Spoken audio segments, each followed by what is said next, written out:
Every time they tell me stop, I use every comment, hate that makes my feel. Gather up my energy and boom, I hear them talking, saying the way that I move is so reckless. That is a part of my mind I've been blessed with, giving my blood, so I am relentless. All right. Well, this is the Keep Hammering Collective with Joel Courtney. How are you doing? Doing great. Yeah? Yeah, a little tight in the chest right. from yesterday's workout, but feel great. We had a epic lift, run, shoot day yesterday. That so we did. Fun. Yeah. Thank you for coming to Oregon. And I learned that you had been through Oregon a number of times growing up. I have been, yes. When I was traveling to and from Los Angeles to my home in Moscow, Idaho, we would drive up and down the West Coast. So I've been through Eugene multiple times. I've never stopped. I don't think. We would usually stop in like Northern California. We would do about 2 10-hour days, and then that's the road trip. So what about when you say, Dad, I got to go to the bathroom? Then you had like a gallon water jug back there? Yeah, we would pretty much knock it out quick. Yeah. Rule in the family is you only stop for gas. Gotcha. And then if you need to go, then that's when you go. And you better not need to go before then. That's how we did road trips. Well, hey, I know how it works because I had kids too, and there's a pretty epic story about I was doing a marathon over in the gorge, and my kids were young, and so my mom was coming over to watch. It's my first marathon actually, and one of the kids had to go to the bathroom, and trying to hold it, and you know when you're a kid, you like have some pee stream that you can pee like across this room. Yes, you know, seriously. you don't know it, but when you get older, that changes. Anyway, so trying to go in a pop bottle or a Gatorade bottle or something, and it got loose and shot all up over I think on my mom's head and on the ceiling of the car. And yeah, so I mean, that's under pressure, but Oh no. you can't stop. Yeah. Can't stop. Got to get to the destination. Yeah, seriously, gotta keep driving. Yeah. Well, I was saying you're my first. I said you're my first movie star before we started recording, and then you said, "Well, no, Cowboy was here." You've had Cowboy, and it's true. Cowboy has been a star in movies. Yeah.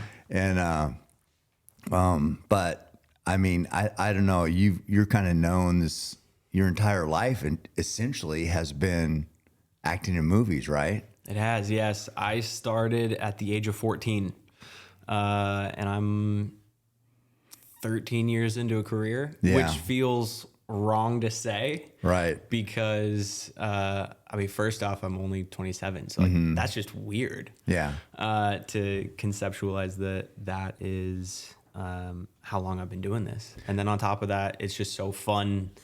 You know, the old saying, love what you do and you'll never work a day in your life. Right. I kind of disagree. I don't think if you're working hard, then like you don't love it enough. But I mean, you know, I think there's an ounce of truth to the old saying. Yeah. Yeah. So what's the moral to the story, that you don't feel like you're working because you enjoy it? I have so much fun. 6 to 10 hour days. Yeah.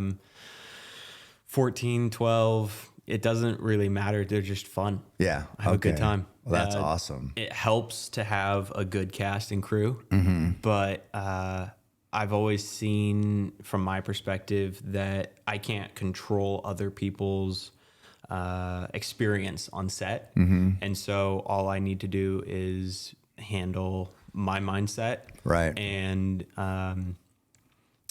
if someone's having a bad day, just don't let it drag me down, because that'll only make my day even worse.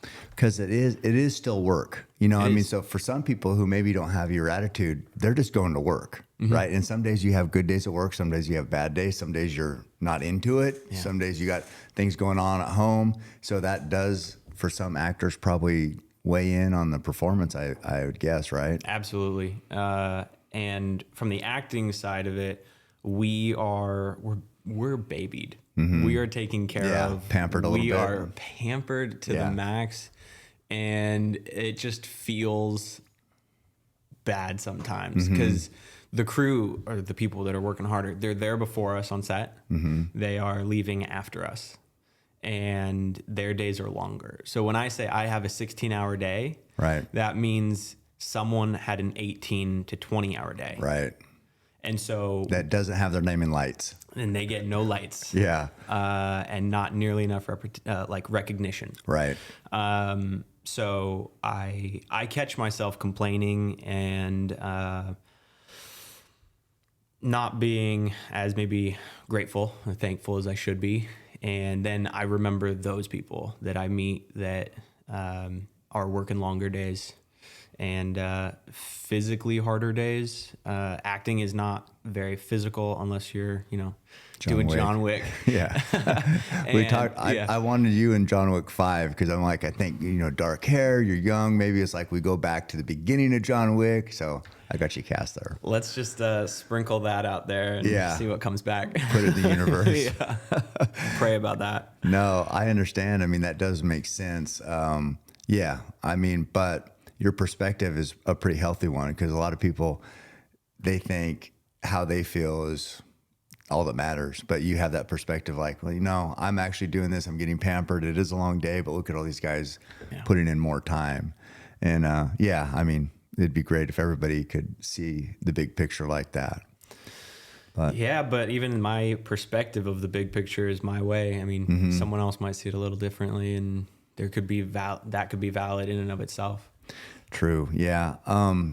It's crazy because so you're starring in the movie Jesus Revolution. It's been out, and we went and saw the movie, and I was sitting there watching it, and I'm like, man, this is we've talked about this, but sometimes these faith-based movies, man, you want to like them, and they're just like, ooh, it's pretty corny or pretty whatever. And this one, I'm like, this is a great movie. These guys, I mean, what a message, what a movie. But then I was watching you, and I'm like, I don't think I know that kid.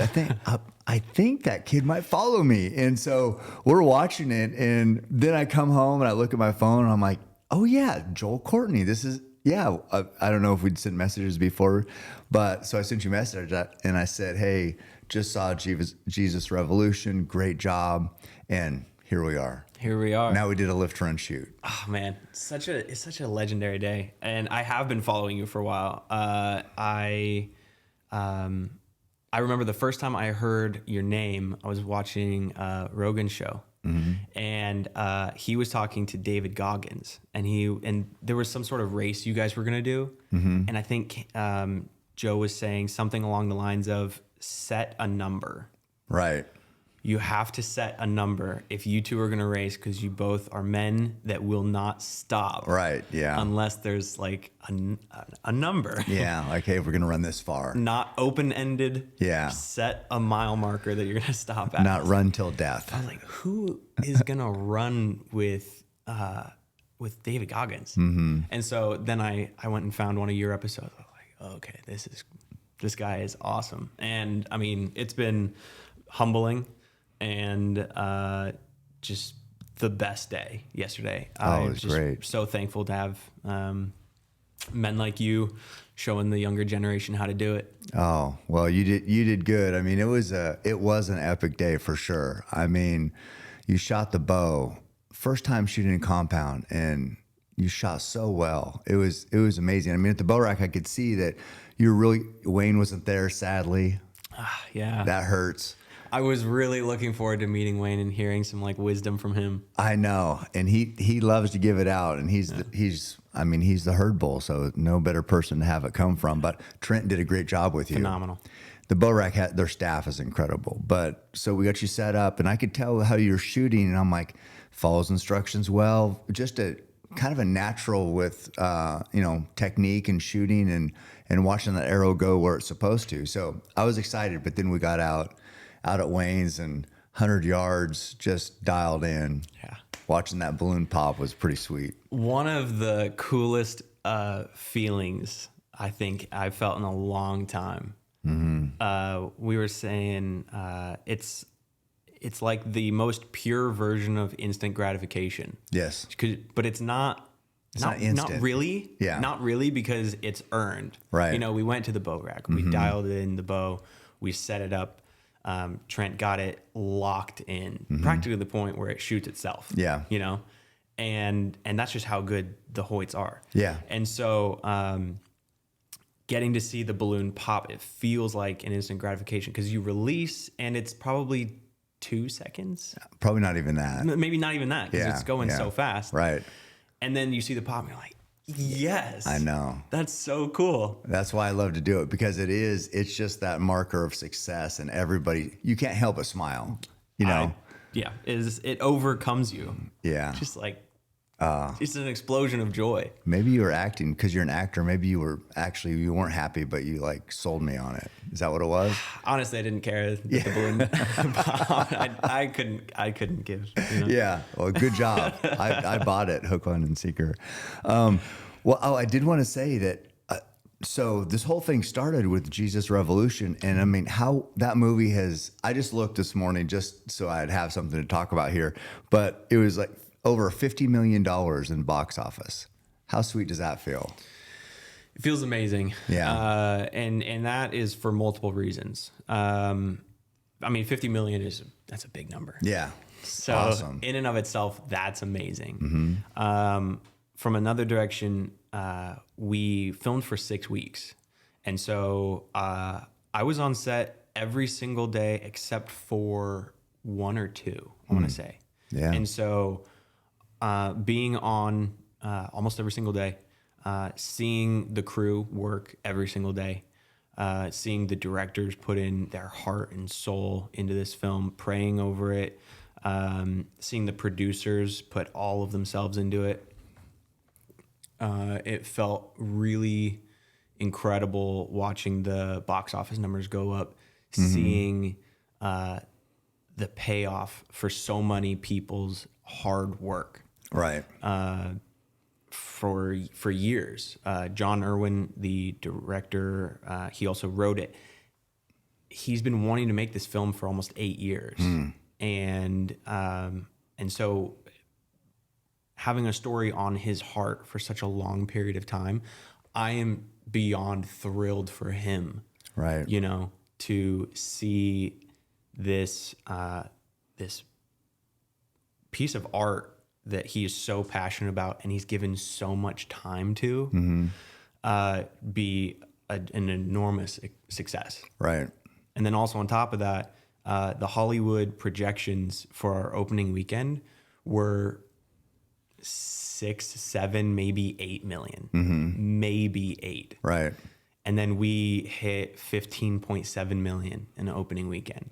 And so it felt pretty good to like, not considering the projections haters, but it's good to prove your haters wrong. Yeah. No, You know, that always feels that's good. a great feeling. It is. Yeah. It's just a little bonus. I mean, but I think the point you made about the director and his vision and seeing that success, that's amazing. But then also, a little bonus is, you guys were wrong too on this projection. What do you think the success of Jesus Revolution means? I mean, it is, we spoke of it a little bit, but, in this day and age, you wonder where faith is fitting in society. I mean, we have a dollar bill that says, what does it say? One nation under God. And now it's like, it feels like the powers that be are trying everything they can to push us away from God and away from faith and away from. So what do you think that the success of this movie means? I think that the success of this show and this film across the nation shows that there's a desire for an art form that shows a faith that someone recognizes as their own. I think the Christian community is out there. And like you were saying earlier, some faith-based films are kind of cheesy or low production value, a little not gimmicky, but just like a little less than. Right. And I mean, huge shout out to Lionsgate for taking a chance on a film called Jesus Revolution. Right. That's going right after amazing. That's going right. Yeah. Yeah. And so many people read the script, recognized this is going to reach an audience that we need to see if they're still active. And this was a little bit of a trial run for studios to see if the Christian community was still going to theaters and putting their dollars towards supporting films that they want to see. Mm-hmm. Because it seems, even to me sometimes, like the Christian community has just given up on Hollywood and that they're just letting it go. But if you take your dog out of the race, then all that's going to be in theaters is something that you don't want to see. Yeah. You know, I think there was an article saying that Jesus Revolution made more money than 3 or 4 of the films nominated for best film for Oscars. Wow. And so it's like you see the difference between a film that does well with an audience and then films that Hollywood makes to make Hollywood feel good and look good and say, we're doing art, you know? And I think Jesus Revolution successfully did artistically put out a beautiful faith-based film that doesn't pull any punches, you know? It doesn't show that life gets easy once you become a Christian. Right. And it's not judgmental. It's just full of grace and love. Mm-hmm. And I think that's a story that America's dying to see. Yeah, I thought it was good too that, you know, every church, they struggle with, you know, new people coming in because you got your members that have been there for a million years, right? Every Sunday they're there and maybe they're quiet and they're fine, they support. And then you got new people coming in. How do we get the younger generation involved? Mm-hmm. And I think the movie showed that, I mean, how that dynamic works. And it can be challenging sometimes, you know, because the younger generation is much different than the older generation, but we're still part of the same Christian community. And how do you coexist? And as the movie, there are growing pains in like a church. I mean, we've had churches around here that grew and were just huge. And then you're like, man, are they just appealing? Are they trying to water it down to appeal to more people? Or are we actually reading the Bible and going by scripture? Or is it more of a feel good thing? Yeah. You know what I mean? And I got kind of picked up on that in the movie about there's going to be challenges. Yeah. I mean, it's not easy, but if it is rooted in faith and scripture, that it can work, and it did work. And the movie, I think, I don't know, I thought the story was great. I thought the actors, including you, it was just so believable and so real.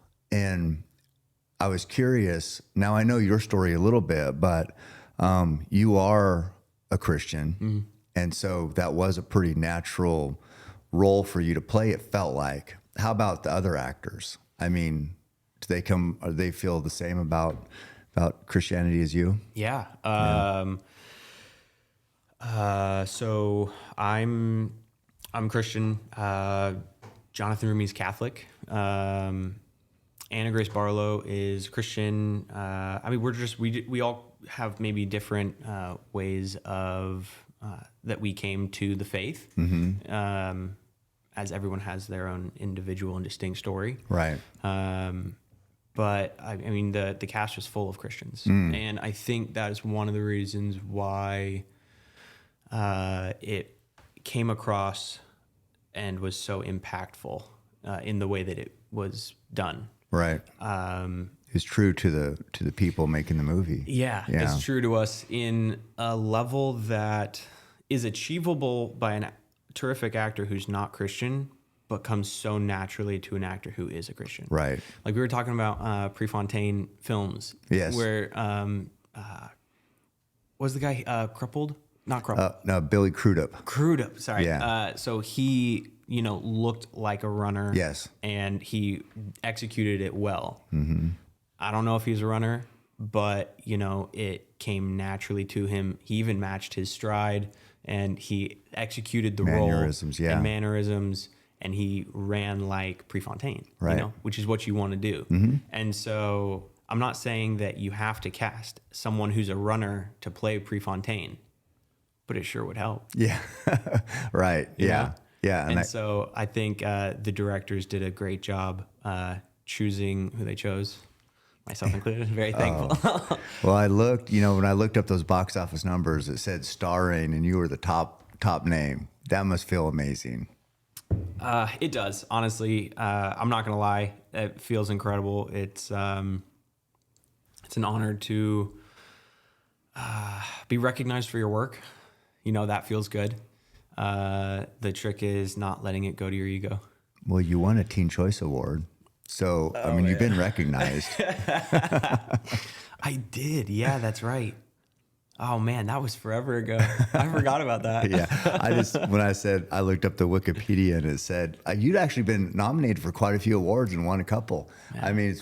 So to your point of you're 27, you've been acting for 13 years. You've almost been acting for as long as you've done anything. So for 14 years, I think you were a kid, you didn't do anything. And now since that time, you've almost matched that existence with acting. So pretty soon you're going to be acting more than you've done anything in your life. That is wild to think about. I hadn't considered it that way.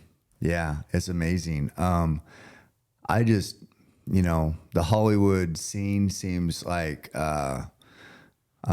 it's hard for a normal person to relate to.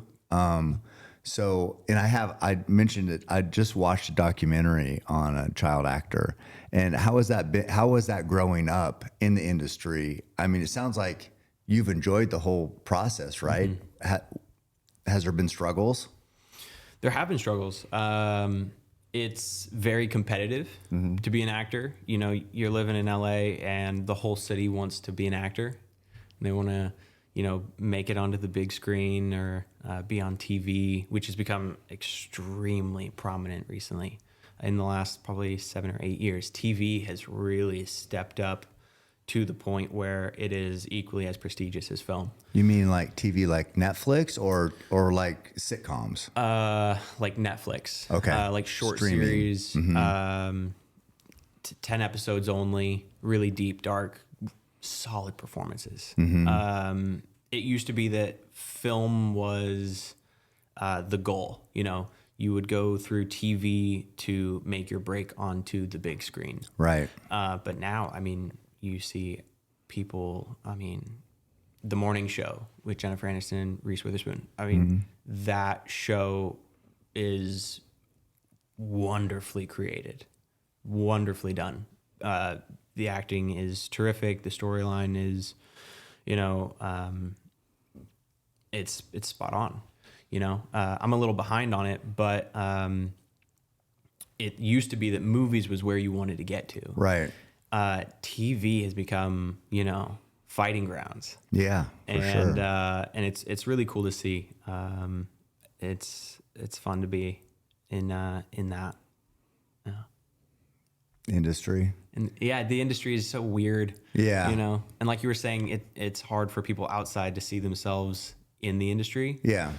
And another reason why I was so excited and passionate to do a Christian film is so that people could see themselves or see something of themselves in Hollywood, Right. something that they believed in and, like I said earlier, accept for themselves. I think it was a great story, and I think you guys, and I think a lot of people could see themselves. And like I said, all churches kind of have that same struggle. It feels, or not all, I can't speak for all churches. But I think that's a common struggle is making sure we're still reaching the younger generation while staying true to the belief.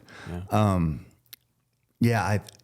Speaking of Netflix and TV, like normally I'll go, okay, is there a good movie to watch? So, man, it's hard finding, like, you seem like you watch the same old movies all the time because you're like, man, we need a new good movie. And it's like, there's a lot of movies out, but are there good ones? And then you go to the Netflix and you watch, then you scroll through Netflix originals and what's new and there is some awesome series on Netflix and they are, to your point, killing it, and including these big names. So it's, there's probably more opportunity for work than maybe there was as an actor. And that must be exciting. That's absolutely true. There's more work than there's ever been. The the flip side of that coin is that there are more people who are capable of booking the job than ever before as well. More competition. It used to be that you had to be in LA and you had to be in the room with the casting director, and they can only see so many people, you know? Right. But now what it's become after COVID, and it started a little bit before COVID, but it became the pretty much sole way of auditioning is doing a self-tape, which is recording yourself doing the scene with someone reading with you off camera. And so you basically do your audition and then upload your link to the casting director so that they can watch it. And then if they like you, then the conversation moves forward of, let's do it again, or we want to see something a little different, or we'll have you come to LA so that we can meet you in person. You know, that it is a big change, I would guess. But I think you mentioned that how you look on camera is actually all that matters, because you can have a perfect presentation or you deliver the lines or the role, whatever, in person perfectly. But if it doesn't translate to camera where everybody's going to watch it, then it doesn't really matter. I mean, the key is like, how do you perform on camera, not in person? Because it's not a play. Because it's not a play. Yeah. And is it hard to have somebody sitting there filming you to just kill the lines, or you're just used to it? I've become used to it. Yeah. It used to be weird to have cameras in my face. It used to be weird, doing a performance in front of people.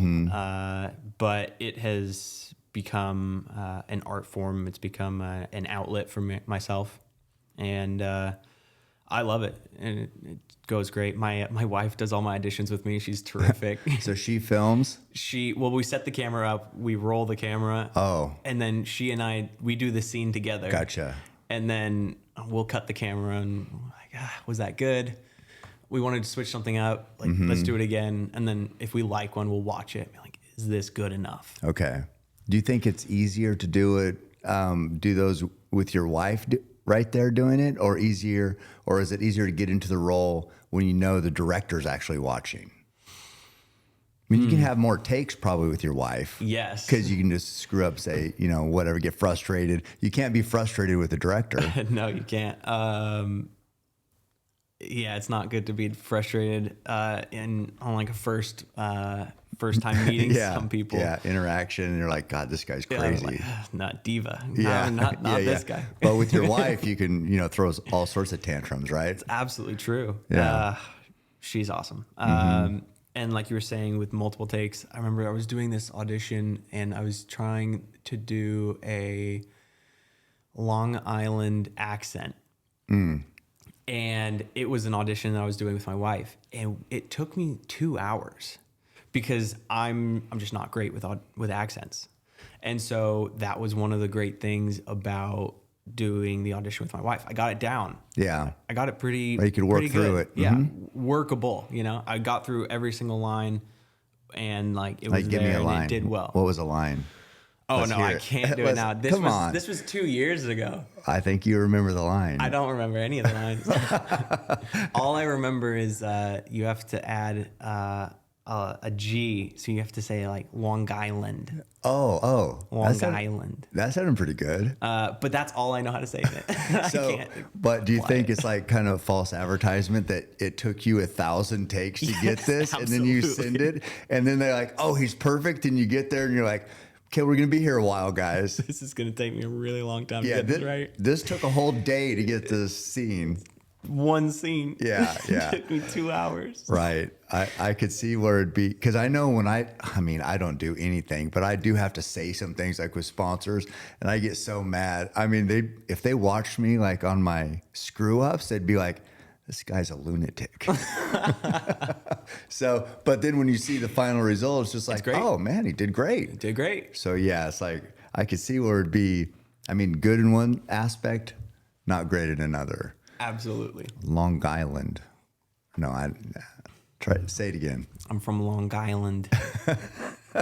So how'd that role go? Did you get the part? No. No, I did not. Yeah. I mean, accents must just be tough. I watched, that reminds me, I watched a clip of Margot Robbie, who, she seems like the most perfect female. If you just like from the outside in, you're just like, wow. But anyway, she's from, I think, Australia, and she was doing like a Long Island accent, and she was saying like, well, you just talk with your hands. Like she had her hands out like this all the time, and like talk, and then all of a sudden she was talking like a New Yorker or something. And I was like fascinated by how you can go from Australian accent to a New Yorker accent. And I'm like, man, these guys are good. They're good. And there's tricks, to getting a sound right. I actually working on accents is probably something that I need to apply myself to, because it opens up so much opportunity for work. But I've worked with dialect coaches who train you to hear the sounds and say the sounds, like adding the G. But then also there's these little tricks that they do, like the hands. Yeah. Like you add the hands in and it becomes a characterization of like the women in Long Island, they talk with their hands, or right, whatever Margot was saying in that video. And it works. Yeah. There's little things. It's like, how does that work? I don't know, but it totally does. I know when I had to read my book, and it was like, I didn't think it was going to be that hard, right? I mean, because I can talk, I can read, but I read to myself. I don't read out loud. So it's not like maybe when my kids were little, I'd read out. No, I never even did that, but probably their mom did. But anyway, it's like reading out loud and not screwing up. Like, again, if you had the outtakes from that, you'd be like, what is wrong with this guy? But I found that if I like did this and like said each word and it's hitting my hand, and like I would get in kind of a rhythm reading, that would help. Nice.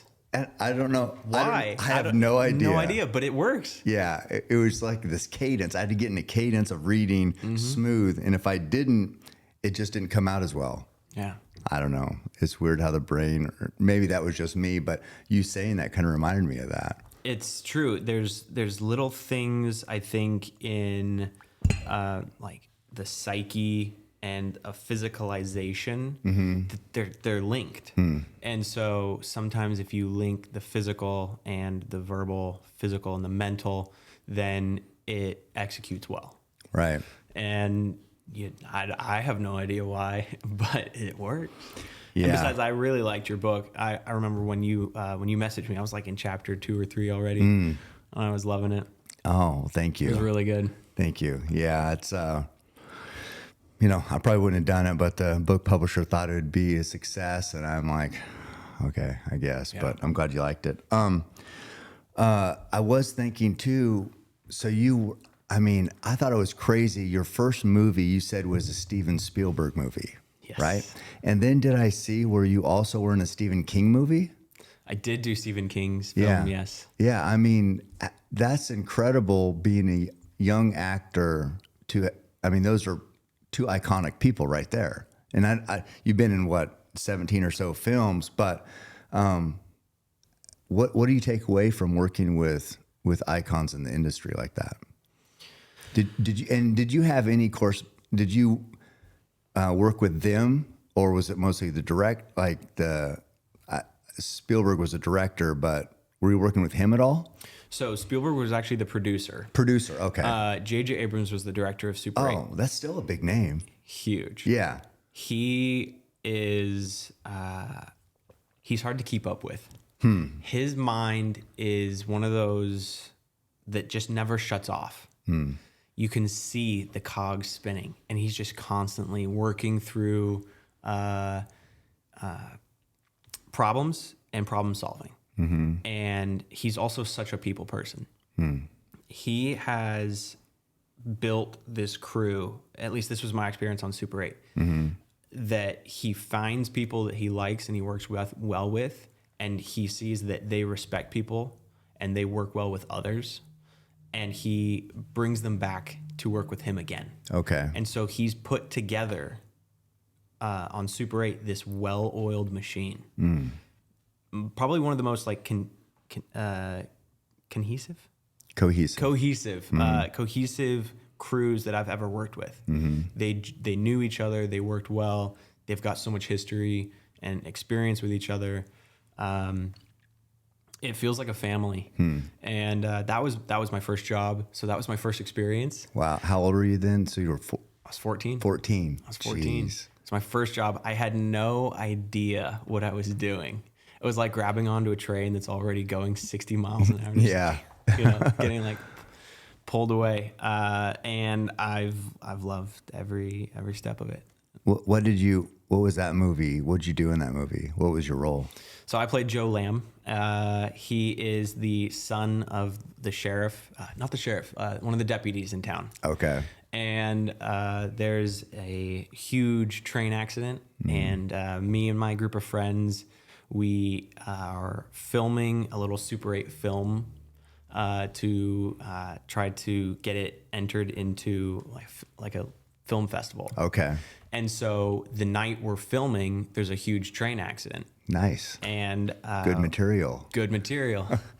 Production value. Yeah. Is one of the lines that one of the characters yells. Okay. And it's so good. Yeah. And we discover later that we have caught on film an alien escaping from one of the train cars. Nice. And so the Air Force comes in, there's corruption, there's bad guys, there's good guys. And it's a coming of age story. It's fun, it's lighthearted, it's entertaining. Yeah. And Good I look introduction yes. to the business. Yeah.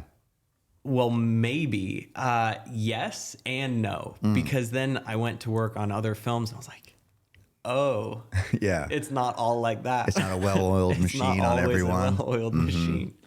You said JJ was very much a people person. So are there directors or producers who aren't, who you're like, oh my Yes. God, you screw up. That's bad enough. But then they're also upset. Does that Yes, happen? Absolutely. Yeah. Yeah. Everyone has bad days. Everyone has good days. But I've definitely worked with producers and directors who seem to only have bad days. From the outside, that's what it looks like. Who's the worst producer you've ever? No, just kidding. I don't know. I don't know if I want to say that. They'll never hire me again. No, I know. I'm just kidding. But yeah, I mean, it is.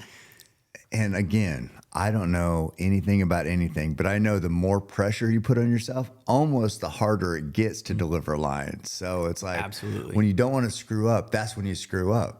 I mean, I don't know. Yeah. It's for me anyway. Absolutely. No, it's totally true. There was one day on Super 8 where JJ added a scene. Totally new. It wasn't in the script. He was working through the stuff that we were going to film the next day. He realized, there's something we need to like just put in here. And it's this little small scene where my friends and I were filming our little movie outside one of these houses that the Air Force is ransacking. And so we're using them as like background actors, but it's Okay. the Air Force actually rummaging through this house and destroying it and finding all these like scientific paperwork and stuff. And so JJ wrote us a scene to do outside the real scene that's happening in the background with the Air Force. And I did not know how to memorize lines at the time. And so what I would do is I would work on scenes for the entire week.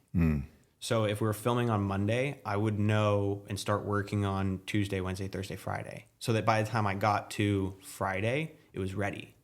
And then on Tuesday, I would add Monday and Tuesday to the next week. Right. So I had to work on my lines a week out and then walk that week forward as we moved through production. And he wanted to add this like on the fly. He threw it in the day of. He's like, this is just going to be a short little scene. It's going to be 30, 45 minutes on set. No worries. Just throw your lines out there and just have fun with it. I'm like, I can't. I can't do that. Yeah. I do not. And so it was one of the worst days of my life. So hard, stressful. I had a panic attack because I was gonna. And you were 14? fail. Yeah, I was gonna fail J.J. Abrams. I had a panic attack, and I couldn't remember anything. because all I had was 30 minutes with the lines, and now I could do that easy. Right. But at the time I was 14. This was my first job. I didn't have any tricks. I didn't know how to do the stuff. I was faking my way through a film. Right. At the age of 14, and J.J. Abrams just made it look good. And so what they were doing was, I would try to say the line, I'd get it wrong, and then someone was just feeding me my lines from off camera, like yelling them to me, and then I would say them, and then someone would tell me my next line, and then I would say it to the actor across from me, Gabe. And worst day on set of my life. It's probably hard to deliver lines believably when you're just kind of repeating what somebody says, right? Absolutely. Because you haven't had time to work through it yourself. Absolutely. Yeah. It's nice to discover, the lines in yourself, in your character, and say them in a way that your character would say them, which is why some actors lose their minds when directors give line readings. When they say, it's not, don't say, your pizza just came out of the oven. Say, oh, your pizza just came out of the oven. Actors do not tell me how to say my lines. Oh, really? Some of them lose it. And it gets in your head, because once the director says this is the right way to do it, It means you've been doing it wrong. It becomes you've been doing it wrong, and there's only one right way of saying that line, where you could say the line a million different ways, and it would just be just as authentic as the exact way that the director likes the line to be said. Right. And so there becomes this standard that it's held up against. So it gets into people's minds. I bet. Yeah. I mean, you saying that like you had this system for remembering your lines and like throwing in on the fly, it didn't really work. It reminded me, have you seen the movie Whiplash? Yes. So somehow the music score book or whatever the drummer was going by, they lost it. Yep. And then Miles Teller said, well, I remembered it in this. And who's that? God, the head actor or the actor in that one. J.K. Simmons. Yes. Yeah. So obviously he was mad. He's like, can you do the thing? He's like, no, I can't do it because I have to have the book. And then Miles Teller said, I can do it. But it reminded me of that. Like, yeah, I mean, the first chair drummer had a process. He had to have the music there in front of him. And without it, he couldn't do it. So It kind of reminded me of your situation there at 14. Terrific film. Oh my goodness. I assume the director wasn't like, who was the lead actor in that movie again? What was his name? J.K. Simmons. Yeah. I assume he didn't have that same attitude. No. Yeah. Because that would be tough. I mean, I love that movie. J.K. Simmons is a psycho, but I do love the pushing to be the best and like demanding excellence. I do like that part. He was a little over the top though. Definitely over the top. What was it? He threw like a chair at one of his students, and I think it's maybe one of the first times he kind of like snaps in camera with I think Miles Teller actually like experiencing he was it. Okay, it's fine. Yeah, at first he was less like kind of being supportive, just have fun, and then boom, here comes the chair. Yeah, it's intense. Oh man, J.K. Simmons is so good. Yeah, have you ever worked with him? I have not. I've auditioned for a few things that he's starred in. I'd love to. I'd love to. He's terrific. Who's your favorite actor? Oh man. I think in terms of performance and the heart of a character truly being lived, I'd have to say Daniel Day-Lewis.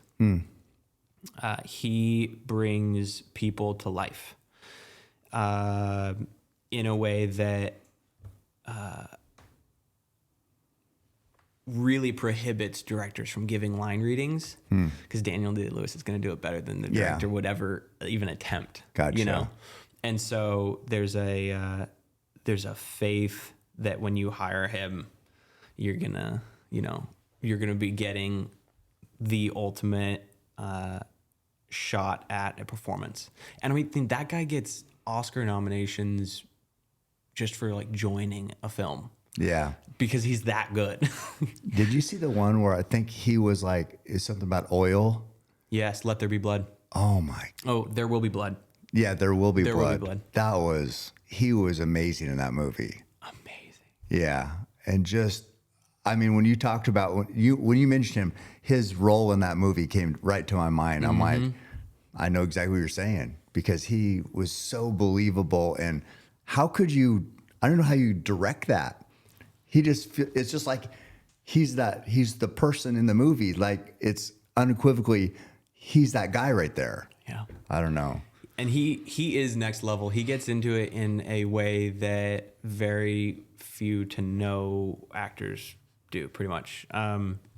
He does a very intense method acting where he basically just becomes the character. I think on There Will Be Blood, he didn't sit in actors' chairs. You know, the director chairs. They're Right. kind of like stilted up on like X's, and they've got that cloth cushioning, and then the back cloth as well with your name on it, your cast, all that stuff. He sat on a tree stump and drank out of a tin can. Really? Because that's what his character would have had. And so he really lives it. How awesome is that? Terrifying. Yeah. Because that's not what I do. So if I were to work with Daniel Day-Lewis, I would be tripping. Yeah. I don't know what I would do. Right. I really don't. I'd have to give it a lot of thought. So when you play a role, like when you're done, you're done. Yes. Put it down. Yeah. And I mean, I guess it's just a different approach. Everybody's different. But there is something to be said for how good he is and how he does it. There must be validity to that approach also. But it could just be, I mean, could you go crazy losing yourself in the role? You know what I mean? Absolutely. I mean, there's heartbreaking stories of people doing that. I think one of the most like prominent is Heath Ledger. You know, he was playing the role of the Joker in Christopher Nolan's The Dark Knight, and I think he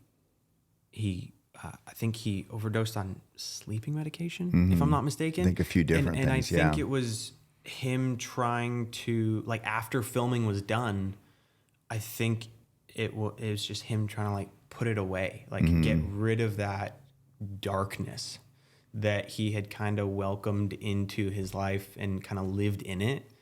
And I think he just got stuck. And that was heartbreaking. I remember the day that I found out that he'd passed away, because he starred in one of my favorite films from when I was a kid, Knight's Tale. That movie is so funny. Yeah. I love it. It's set in medieval times. It's a comedy and romance, and just terrific. I highly recommend it. Yeah. I highly recommend it. I thought you were going to say, there's another one, like, is it 10 Things I Hate About You? Was he in that one too? Yep. I thought you were going to say that one when you started to, but yeah. Yeah. No, I haven't seen A Knight's Tale, I don't think.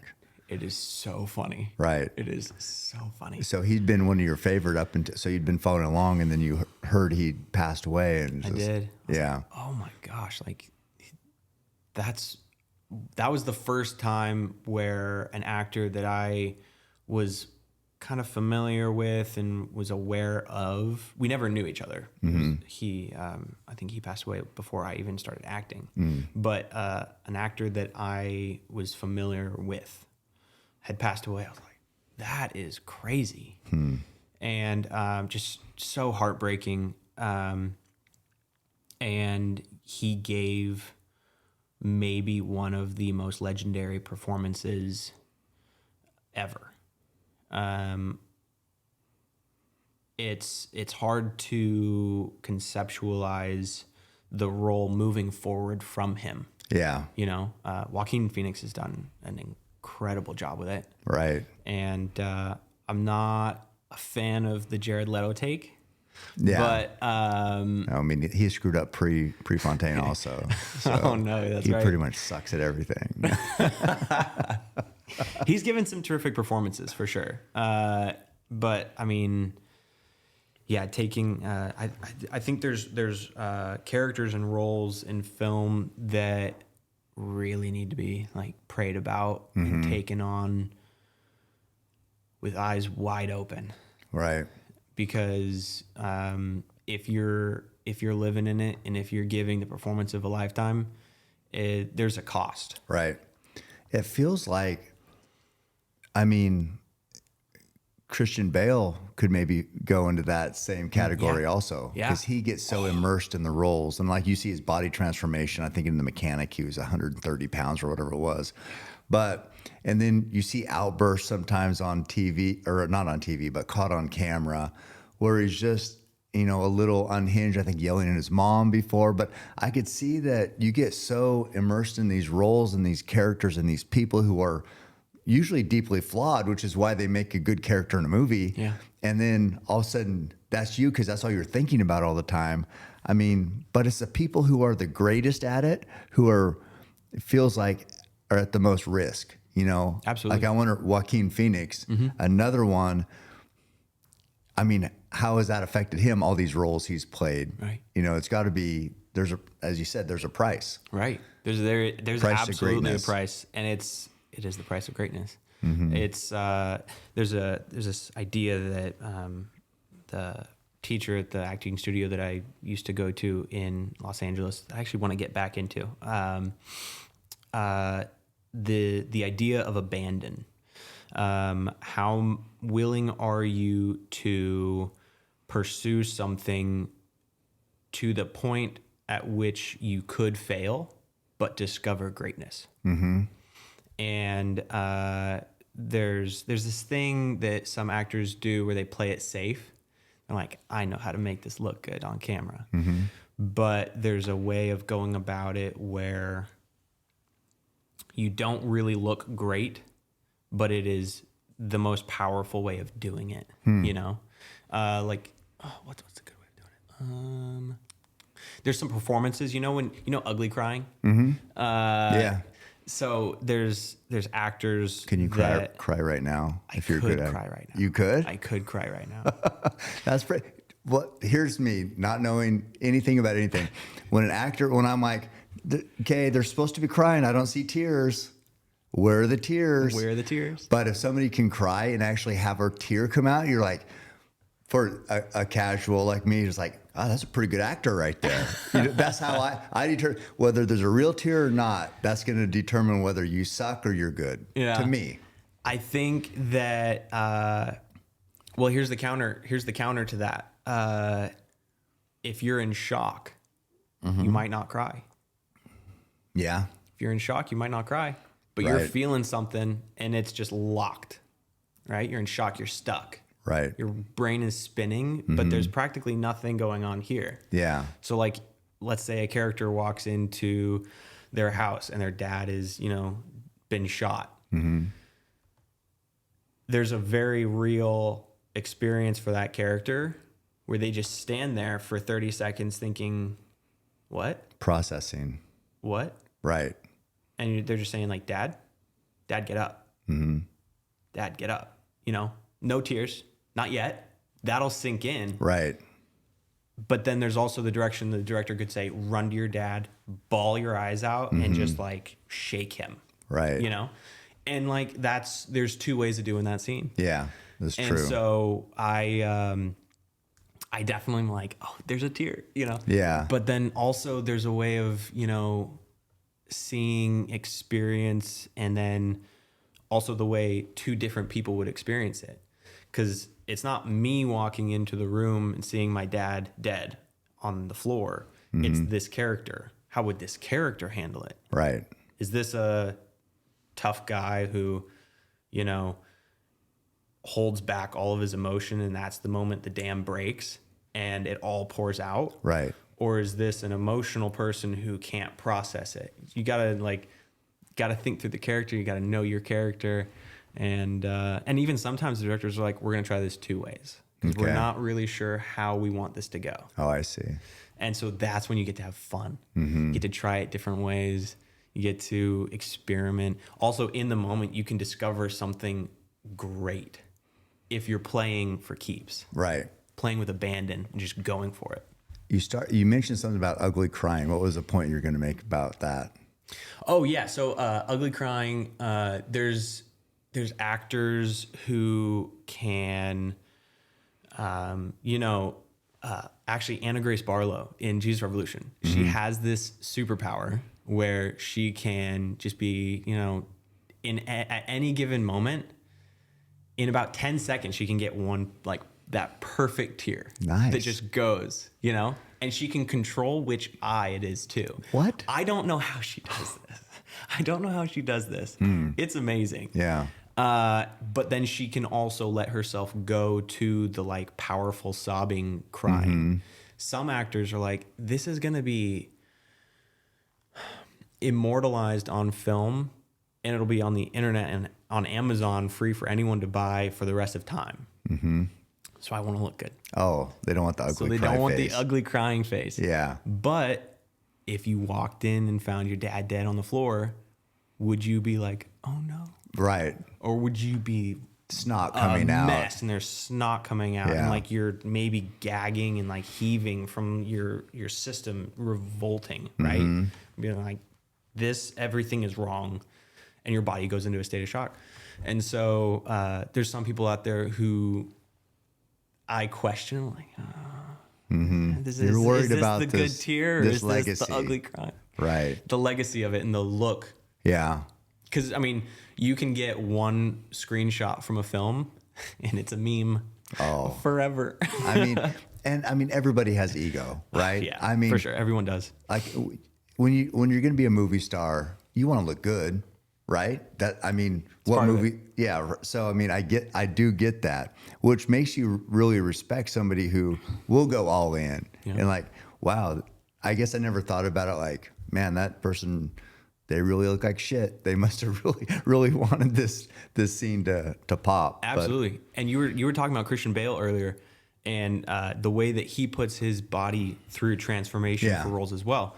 I was just watching American Hustle the other day. And, he gained... Had the belly. He went like the belly and he had like that comb over. Yeah. He gives himself to the role with abandon. And he's like, what's right for this? And that's what I'm going to do. For the machinist? Machinist. Yeah. 130, I know. he was like a skeleton. Yeah. And I think there's maybe only a handful of people that would even consider trying Right. to do that. Right. I know that for Dallas Buyers Club, Matthew McConaughey and Jared Leto both went through physical transformation and got down to, dangerously low body weight. Like they put themselves in harm's way to do what was right for those characters. Right. And I respect that, but I fear that Right. because I'm not doing that. And so like, I see those films. I'm like, this is what So you're not gotta doing it, do. or you haven't done it yet? I Would you do haven't- it? I would. You would. Okay. I would like to think Because that the I would people- be able to do that. The people we're talking about are icons. They're the greats. So you got to think, if I'm in this doing this work like you are, I'd be like, if I want to be great, I got to be all in, Right. because there's a lot of people who still want to look good, still want their whatever, but we're not talking about them right now. Yeah. So Similar with hunting, yeah, go all in, do what you have to do to be great, to get the perfect shot and to be able to, carry your meat out of, the mountains. however far you had to hike for it. And whether, you push yourself to do ultra marathons, you carry that unbelievable rock up that hill, which is just, it's next level, How'd that feel yesterday? I mentioned the other day I ran 10 miles. Yeah, that's a good run. Right after you invited me on the show, I was like, I gotta know that I can hurt, and I gotta know that I can push myself through hurt just to be able to go with you for a couple days and do a run, lift, shoot. Yeah. And to, kind of earn a spot on your podcast, because it's such an honor to be here. Carrying your rock up the hill was harder than a 10-mile run. Really? I was cooked. I was just done. And I didn't realize it until we did the lift. I was gassed. Yeah. I was gassed. Like in those fights, you come out strong in the first 2 rounds. In the third round, you got nothing left. Right. Shooting went great. Yep. The rock went great up in the hill in Pisgah. And then for my lift, I was dead. I was dead. Yeah. I was dead in the third round, totally gassed. You did great. I mean, I think you killed everything, but it is a lot, because carrying that rock it's not something you can simulate unless you're carrying a rock up something, right? So you can't really prepare for it, but it's like one of those things where your body just has to be so engaged, like every second and even when you're running, your whole body's not engaged. You're kind of getting in a flow state, kind of relaxed. You can't relax with that rock. So it's just your nervous system and your body is just like tense. And so it does, to lift after that is a lot to ask. I mean, but you did awesome. But that's the price of greatness, being willing to push yourself into failure and beyond, I think. Some people would say that what I do is stupid, and so whatever. So they wouldn't really say that it's the price of greatness. But yeah, I do. I agree with what you're saying about sometimes you do. You have to push, and we talked about that. Even with lifting, I said the goal is to fail and still go beyond failure. That's hard to do. Yeah. But that's where the growth happens. Yeah. Right. So absolutely. I don't really know what that meant with the rock, but or how I justify carrying a rock up a mountain. I just like it because it's hard. So that's what I do. It's hard. And that's where growth comes from. Once you go into the failure and you push through a little bit, that's where your growth comes from. Yeah. And that rock is like it makes life seem easier. Yeah. When you're struggling to take that rock up the hill, I just kept thinking, it was on my shoulder, and I was like, oh, my life is not that bad. Right. This is hard.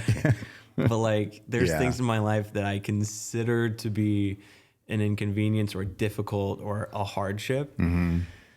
Just give you some perspective. Yeah, again, it's always perspective, isn't it? Always perspective. Before I move past it, but Stephen King. So did you see Stephen King on set in that movie? No. No? I did not. He wasn't there. What was he, just a writer of the film, or? So Stephen King puts out novels, and he's done this incredible thing that his novels, you can buy the rights to the novel for like $5. And so that's why there's so many Stephen King films that are turned into books that are turned into films, because they're available. There's getting the rights to something. I'm sure you know more about this than I do with books, but you have to buy the rights to it. So if I were to make a Cameron Haynes film, I would have to buy the rights to your book, which, why would you, undersell yourself? But Stephen King, you could play me. No, you did the rock. You shot the bow. There you go. I am not nearly tough enough or hard enough to play you. They would need to dig deep and find someone. Plus, you got John Wick 5 coming up. Yeah, my schedule's booked. Yeah. Gotcha. No, but that's interesting, because I read a lot of Stephen King books growing up, because he's crazy, and the writing was just like so detailed and vivid. It's just, 1,100 page book, and you can read it, tiny little words. But anyway, I've been a Stephen King fan for a while. Absolutely. He's a legend. He has some of the most deeply written horror genre books turned films, I think, ever. He's the king of horror, isn't he? Yeah. Isn't that's kind of how he's I would think so. Understood? That's how I've always understood it. Yeah, I would think so. One of the best movies, I'm trying to think. I mean, I like Pet Sematary, but it's just weird. But Misery was incredible.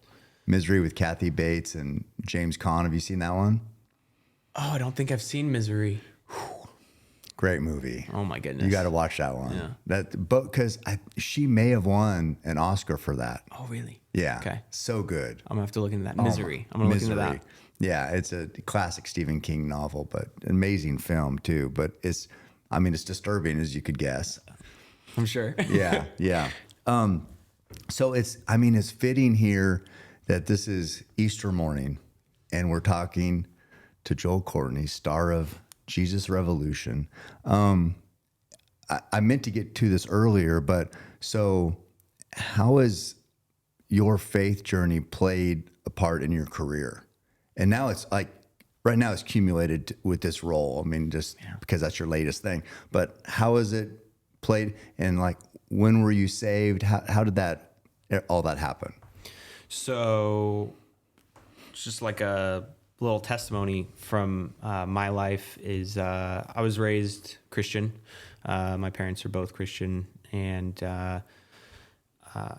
when I went to Los Angeles and I started working as an actor, was my first time really leaving my little bubble of Moscow, Idaho, which is a really wonderful Christian community. All my friends at high school went to a Christian school, and so I didn't really know anything other than that community. And so I went to LA, started working, started meeting people that needed Jesus, and then I realized I needed Jesus personally, not because of my parents. And so that's kind of where I started a journey of accepting Jesus as, personally my Lord and Savior. And then through work, he has been my cornerstone. He has provided, he's protected. He has guided me, and there's been a piece about my career which has not been easy, but I've had probably one of the easiest entries into Hollywood. I got Super 8 on like my first audition. Yeah. So like the provision has always been clear to me. Mm-hmm. And so growing up a little bit in Hollywood, it was tough, but you find community, you find people who believe similar things. And I have been very blessed to find solid Christians in the industry and people outside the industry in Los Angeles as well. I have so many friends that I miss dearly, and I'm just not in Los Angeles anymore. Mm-hmm. And so life has taken me on a new path. We live in Tennessee now, which is awesome. But in my career, working up to doing Jesus Revolution, it's been the honor of the lifetime and the desire of the lifetime of a career. I've wanted to do faith-based films because the heart of the film means so much to me, and spreading the gospel. And that opportunity is so dear to me as a Christian, the Great Commission, going out and spreading the gospel. And the fact that I got to do it in Jesus Revolution, but also the fact that I got to do it with Jesus Revolution. Right. It was the good one. It was one of the best Christian films I think that's ever been made. Mm-hmm. And it's such an honor, and it's very humbling. People were getting saved on set. The day that we were in Southern California in the Newport area, we were at Pirates Cove doing the baptisms. One of our actors was baptized that day by the real Greg Laurie. Wow. And we were filming a scene over at the right corner of the beach. So it's this rock wall. Right. And then there's a sand pit, and then the water comes up to it. Mm-hmm. And then there's a jetty, like probably 400, 500 yards out. Mm-hmm. So there's not big waves rolling up to the beach, just like little... It's protected, yeah. It's protected. And so we're over in the corner, we're filming, and then one of the assistant directors runs up and goes, "Hey guys, check this out. Greg is baptizing one of the guys over there. We all just like, cut. Yeah. Let's watch. Yeah. That was awesome. Wow. That was awesome. And then also background actors were getting baptized. Jonathan Rumi was out in the water, and one of these background actors, she was a lady, and she walked out to him, and they're rolling cameras from the cliff above, looking down at the beach. And she walked out to him, was like, "Wait, can you do this for real? Really? Like, can you really baptize me?" And he said, "Yes." Okay. And so he prayed through Sinner's Prayer with her and baptized her as a, brother in Christ. And he said it was one of the most profound experiences he's ever had. Mm-hmm. Which is saying something, because he literally plays Jesus on The Chosen, which is so good. That show is phenomenal. I highly recommend it. I can't recommend it enough, actually. But no, like the way I went into this film was saying, we would like to change lives and introduce people to Jesus. Mm-hmm. There's gonna be long days, there's gonna be hard days on set, like there always are. But seeing that almost instant gratification on set, like before the movie's done filming, people were getting saved. And so that was a profound realization. I was like, it's worth it. Mm-hmm. Purpose is greater than... The purpose is so great. Yeah. Saving and bringing and introducing one soul to Jesus makes an entire production and whatever type of hardship or struggle or hell we have to go through on set, it's worth it. Did anybody say that? I mean, were you guys saying that amongst each other? Yeah, Jonathan and I really had some beautiful open conversations, and I consider it an honor to have been able to work with him, and he is wonderfully talented. And he just has a beautiful soul and a desire to do good work, and he's very spirit-filled and wise, and he's a good friend. He's a good man.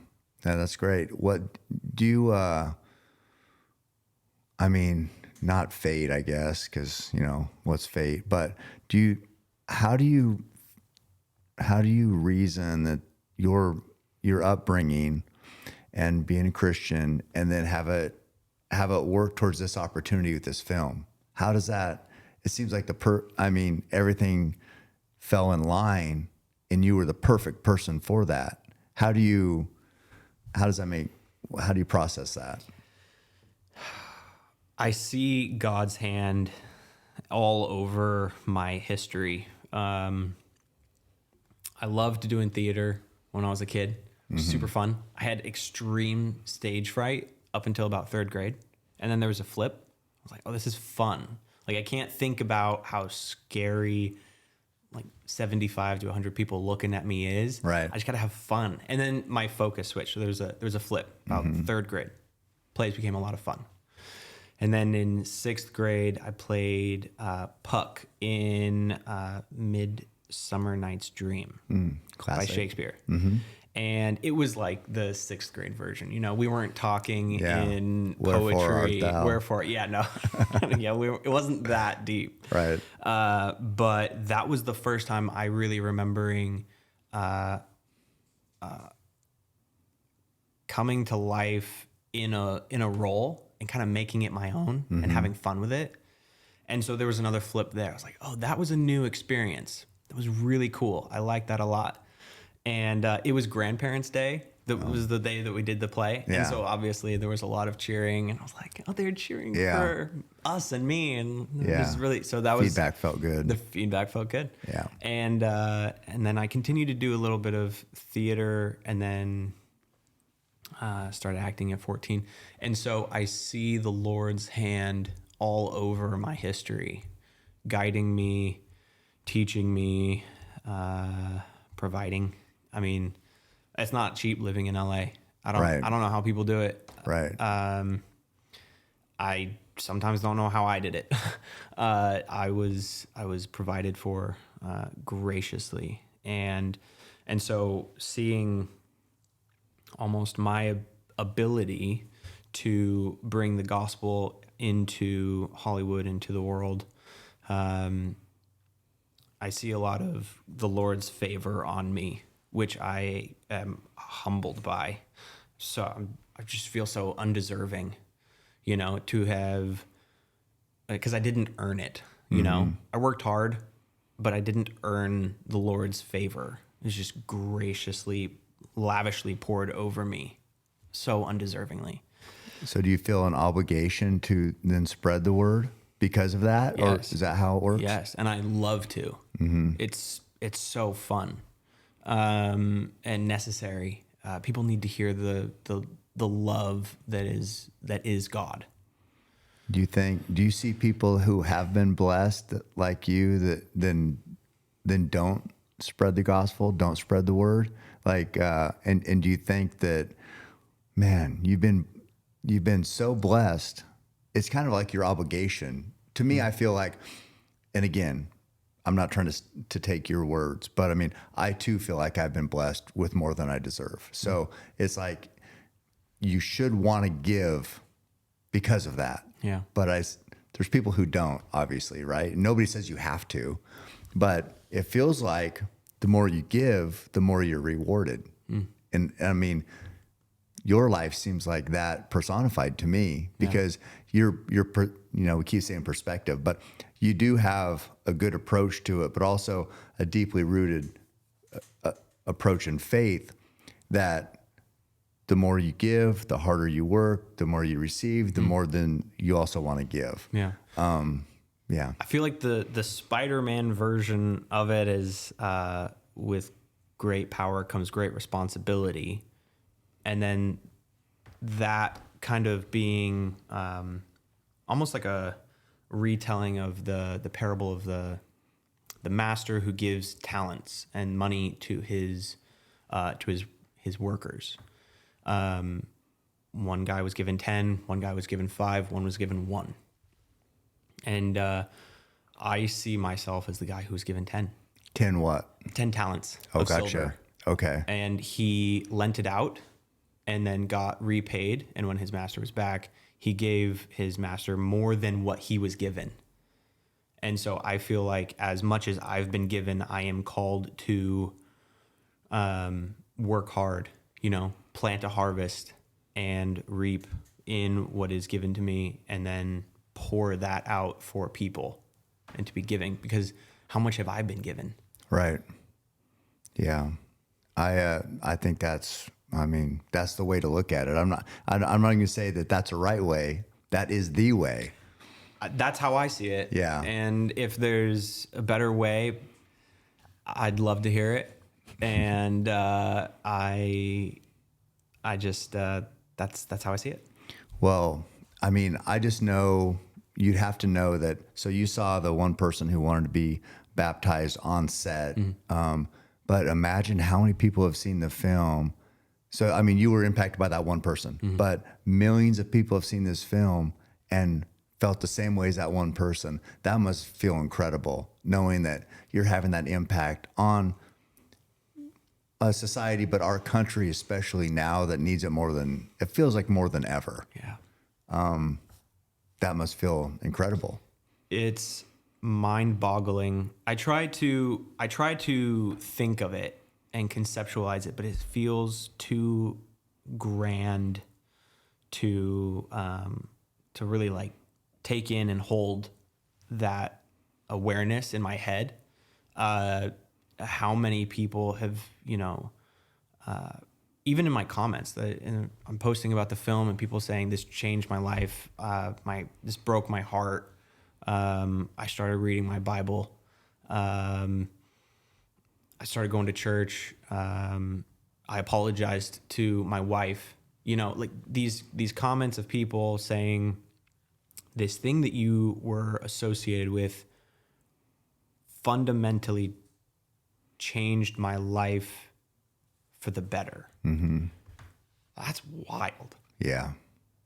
That's wild. And I just seem so, I just see myself as, you know, a servant of the Lord, and you're welcome seems so wrong to say. Right. It seems so inappropriate, but like it was a joy to do the film and to see the outcome that we hoped for Right. come to life is just amazing. I'm truly speechless about it. Yeah, I think it's incredibly important and powerful right now, especially as we talked about, because, and I think we mentioned that maybe this was I don't know, I don't want to say the last chance, but you can only make so many faith-based films that bomb, you know? And so it was like, are we done? Are we done with this? Or is there still people out there who can be impacted by a film like this?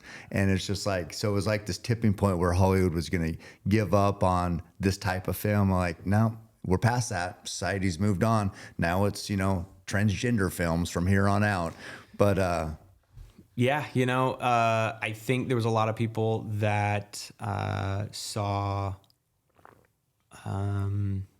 this is very much a tipping point, which was what I was telling you. And this was kind of testing the waters. Like, is the Christian community still out there? Are they still going to theaters? Should we be making movies for them to have them invest in these films? And the answer was a resounding yes, which I'm so thankful for, because I mean, it's an honor to have done the film, but it also looks good on my resume. Yeah. And so like having a success under my belt is because of the support of the entire Christian community. And so like, I'm just eternally grateful that people showed out and continued to. I can't tell you how many people saw it like 4 or 5 times. I know. There was tons of people in my comments saying they saw it multiple times, and I'm going to go again. I'm going to take my mom. I'm going to take my grandma. And it's just like mind-boggling. Yeah, I wanted to come back to this too, but so Greg Laurie, you said he was down the beach that one scene, but how much of a role did he play in the movie? Because that's who you played, right? Yep, that's who I played. Right. So how much of a contact with him did you have? A lot. He was on set. I want to say more than 50% of the film. He was around, and he was, you know, talking to everybody. He had a camera guy on set, and he was getting behind the scenes, and he was getting B-roll, and he puts out a lot of content for his church. And so he's very good on camera, and he's very good speaking to a camera and relating to people. And so I got to talk to him a lot, which was maybe like one of the greatest benefits, you know, because I'm playing him. So who better to have on set than the man himself? Yeah. And so there were days leading up to production where I got his phone number, and we were on the phone for an hour really? Or two, and he basically said, "Carte blanche. You want to call me? Call me any day." Anytime, whatever you want to know, I'm glad to be of assistance. And so I took him up on that. And it was a huge blessing. It helped so much. Was he happy with your performance? Yes, which is another feel-good moment for me, to have the man that I'm playing say, like, I see myself on the screen. And I, you know, as a performer, as an actor, you're playing a real person. You don't want there to be him saying like, it wasn't that good. You know, that's pretty different than a lot of roles, because a lot of roles you're playing a character that's been written. Right. It's not the real person. Right. So was that? It was extra different. pressure. Extra pressure for sure. And I felt that for the first three days on set. But he was so welcoming and encouraging and just helpful throughout, those first 3 days, that I just really found a comfort in having him available for information. And so I flipped my mindset about it again. I was like, I'm looking at this the wrong way. It's not a pressure, it's a benefit. And so that helped me. Yeah. And I'm very excited to be able to say that he liked it. Great. Which, thank God. I know. What did he offer any advice, like, because you're playing him? Did he give anything like, I don't know, trying to be more true to how he felt? I mean, do you remember any tips? So he was invaluable on set, truthfully. Not so much in minutia of like little tips, but it was more like, this was my relationship with my mom. Okay. And it was XYZ hardships, relationship, alcohol. She was married like 7 times. And she had a very hard life. And so getting to sit down and talk to him about how much he loved his mom, and it was the struggle of watching her struggle through existence. And so getting to sit down and talk to him about that was so nice, because day 1 we filmed in the trailer with me and my mom. And we did one of the last scenes of the film on day 1. Really? So it's not like we film in order. It's not you do scene 1, 2, 3, 4, all the way to the end. You'll in one day you'll do the last scene of the film and maybe something from page 50, and then something in the first 10 minutes of the film. And so your chemistry has to be alive on day 1. Otherwise, at the end of the film, you're like, did they even know each other? It's choppy and weird. Why did they do it like that? Why was the last scene day 1? In terms of scheduling, you just got to do what you got to do. Gotcha. We had the trailer and we had the beach, and we had to film for the first 2 days. We had that beach. On day 3, we didn't have the beach. We had a new location. I gotcha. So in 2 days, you got to get 10 scenes. And they're all in that trailer on that beach. I see. And then day 3, you're not there anymore. So you had better have gotten what you needed. And so that's part of why they don't film a scene in order, because of locations. Right. And the availability of being able to have that location that you need. Because you can't pick up the trailer and put it down onto a new beach and be like, this is the same beach. Yeah, right. Yeah. No, I understand. That would definitely be a challenge. Yeah. So having him on set day 1, talking about his relationship with his mom, it really helped me come to Kimberly, who is phenomenal in the film. It really helped me connect with her and see her character in a light and perspective of Greg's, which has been seasoned by X amount of years of wisdom and prayer and perspective. And so coming into that scene, I mean, I think it would have been more choppy if Greg hadn't been on set. So yeah, I bet that's the way I see it. No, I definitely that makes sense to me. What do your mom and dad think of your success and because of how you grew up as a Christian in a Christian family? What they think of the movie?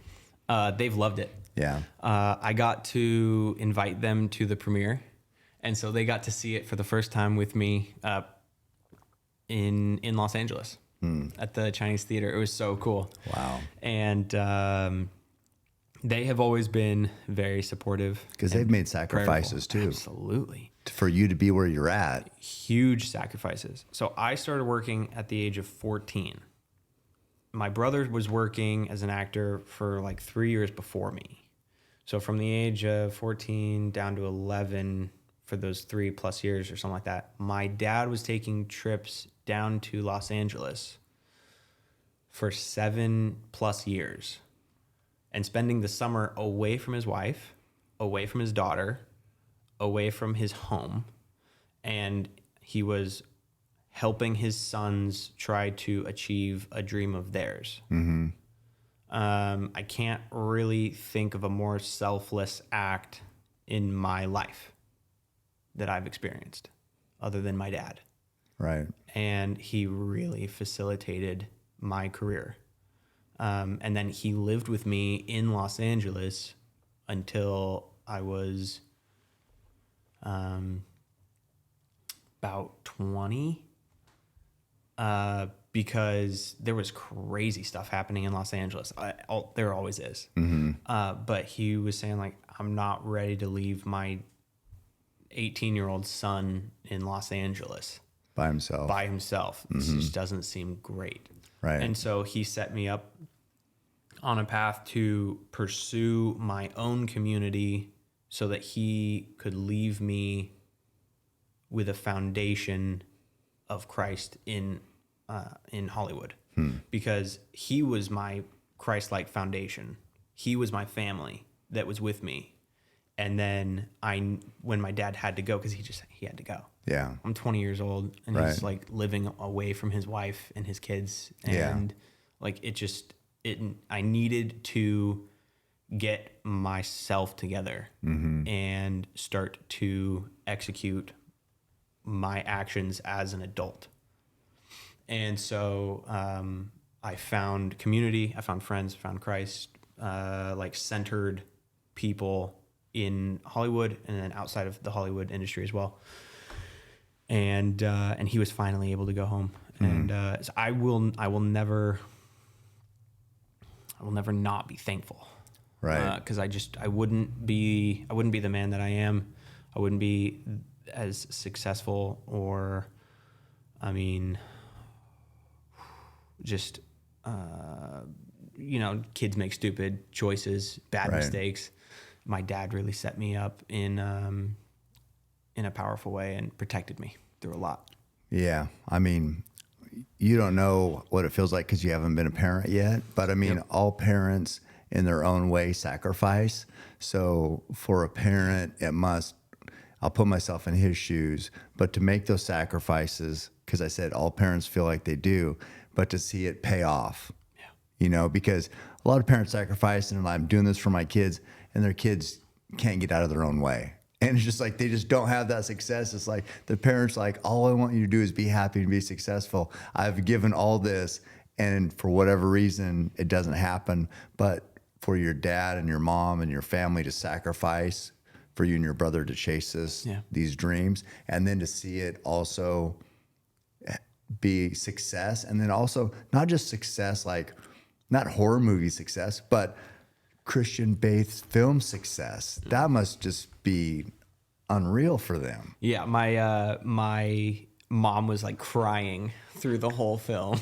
I bet. And she was just like clutching my arm because she was sitting on my right side. So she's like grabbing onto me and like, it's so good. And then like go back to watching it. Well, even if it's terrible, she would have said that. She absolutely would have. My mom, it's hysterical. I can't trust her Right. when it comes to whether She'd or not say the you did work was great, good, because yeah. she's going to say it was great anyway, which I love her for, because I mean, my mom is my number one fan for sure. Yeah. She's going to watch this. That's how I it's supposed to work. guarantee you. Oh, really? Multiple times. What's her name? Carla. Carla did a great job with your son. I mean, you should be very proud. I know you are, but man, yeah, that's awesome. I mean, it's sometimes I forget how old I am, and like you're young. You're younger than my oldest son. But it's you're doing such great work, and it's been so fun to hang out and learn of the industry and share my life with you, the lift, run, shoot life. And it's funny because again, you could be my son and I could be your dad as far as age wise, but I've learned a lot from you, and it's an honor to have you here and to learn more about the film because, as I said, I love the movie Jesus Revolution, and I think it's important work that you've done, and I think that the story needs to be told and shared and impact others, and it's been incredible to see, and it's an honor to sit here and talk to you about that journey with you. Thank you. It's an honor to be here and be with you. There's a verse that says, as iron sharpens iron. And I have been sharpened like a razor's edge in these last 2 days. You push so hard, and I think you just prove that age is just a number. Wait, are you saying I'm old? Is that what you're saying? I'm just saying you have an age, but you push past what I think most people think age restricts them from. Right. Like, no, it doesn't. Yeah. Not if you want it. Not if you work hard. I try, but it's been great. And God, trying to fight back a cough. Like I've been dealing with this freaking cough forever, but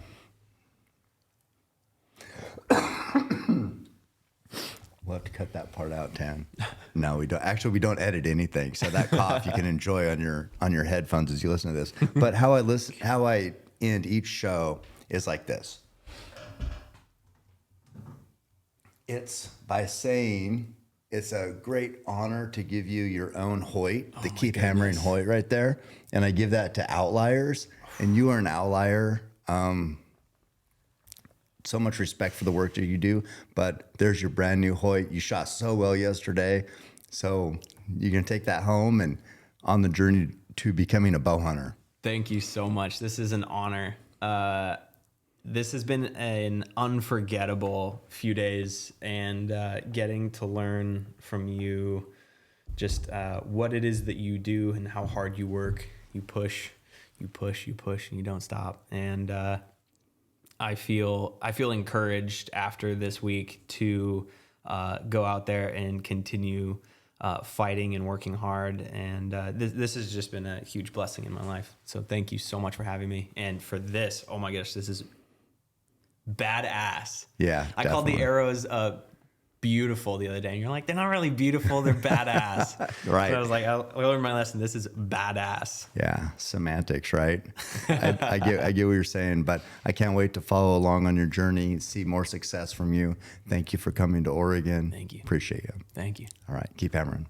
Every step I take, I move my truth. Every time they tell me stop, I use. Every comment, hate that makes my fuel. Gather up my energy and boom. I hear them talking, saying the way that I move is so reckless. That is a part of my mind I've been blessed with. Giving my blood, so I am relentless. My fault, they want someone to blame. They sent their hate, it fuels my pace. I am Roy Tough, I am the change, the fuel in dirt. Feeling like Cam Haynes. Oh, give me the Mars, nobody wants. I'll give you my heart, I'll carry the work. Give me that